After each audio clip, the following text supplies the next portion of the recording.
আইন দিয়ে সবকিছু হয় না। সবচেয়ে প্রধান জিনিস হচ্ছে আপনার ইনস্টিটিউশন করতে হবে। এই ইনস্টিটিউশন করার কাজটা আমরা বুঝি না।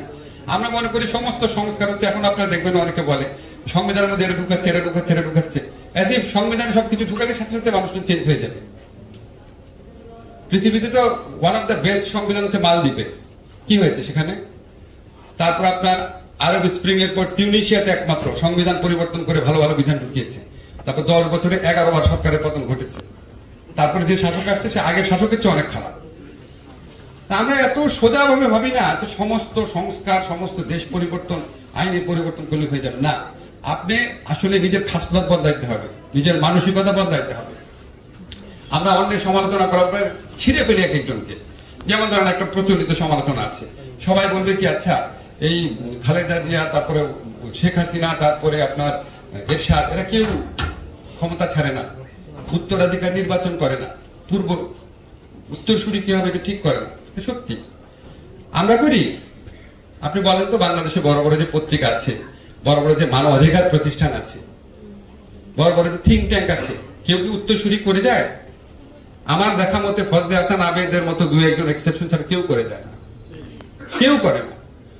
ওইসব প্রতিষ্ঠান, ইভেন যে সমস্ত মানবাধিকার প্রতিষ্ঠান যারা অন্যের অ্যাকাউন্টেবিলিটি এবং ট্রান্সপারেন্সির কথা বলে, তারা নিজেরা চর্চা করে।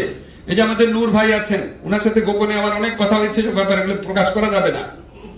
এত বড় সংগঠন আইন সালিশ কেন্দ্র, সেখানে কি হয়েছে আমরা জানি কিন্তু বলবো না। ওইখানেও প্রচন্ড ট্রান্সপারেন্সি অ্যাকাউন্টেবিলিটি প্রবলেম ছিল, তদন্ত হয়েছে, এগুলো কোনো প্রকাশ করা হয় নাই। এটা একটা এক্সাম্পল হিসেবে বললাম, অনেক কাছে পেয়ে ভাই মাফ করেন। মানে হয় কি, আমার মানবাধিকার একটা সংস্কৃতি গড়ে তুলতে হবে। এটা শুধু আইন দিয়ে হবে না, সবার রিয়েলাইজেশন লাগবে। আমাদের এডুকেশনাল কারিকুলামের মধ্যে ব্যাপক পরিবর্তন লাগবে, আমাদের আত্মশুদ্ধি লাগবে। আমাদের প্রত্যেকটা প্রতিষ্ঠানে শুধু রাজনীতিবিদদের বা রাজনৈতিক দলকে ধরলে হবে না। আমাদের বিশ্ববিদ্যালয়ের মধ্যে অ্যাকাউন্টেবিলিটি লাগবে, স্বচ্ছতা লাগবে, আমাদের মানবাধিকার প্রতিষ্ঠান লাগবে, পত্রিকা অফিসে লাগবে, স্কুল কলেজ লাগবে, সমস্ত জায়গায় লাগবে। আমাদের সবচেয়ে আগে আত্মসমালোচনা করতে হবে, আত্মশুদ্ধি করতে হবে। এগুলির সাথে সাথে যখন আমরা আইনগত পরিবর্তন করব, প্রাতিষ্ঠানিক পরিবর্তন করব, তখন একটা সত্যিকার অর্থে পরিবর্তন আসতে পারে। আমাদের এমনকি এমন ফ্যামিলিতে অভিযোগ আছে যে ফ্যামিলির মধ্যেও ট্রান্সপারেন্সি অ্যাকাউন্টেবিলিটি আছে কিনা, বউয়ের ক্ষেত্রে যে আইন স্বামীর ক্ষেত্রে সে আইন কিনা, ছেলে সন্তানের ক্ষেত্রে যে আইন মেয়ে সন্তানের ক্ষেত্রে সে আইন কিনা। তা আমার যদি সবার মধ্যে ঘরে ঘরে যদি সমস্যা থাকে, আমি কিছু ভালো ভালো কথা লিখে দিব আর সবাই ঠিক হয়ে যাবে, তো হয় না। তো আমাদের গভীর উপলব্ধির প্রয়োজন আছে, এই সমস্ত কথা বলা দরকার আছে, নিজেদের দিকে তাকানো দরকার আছে।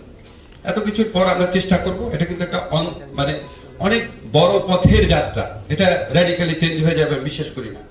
আমরা যখন 1991 সন থেকে 2010-11 সন পর্যন্ত মোটামুটি একটু ভালো ইলেকশন প্রসেসের মাধ্যমে সরকার এসেছিল, আমরা মোটামুটি ভালোর দিকে একটু যাত্রা শুরু করেছিলাম।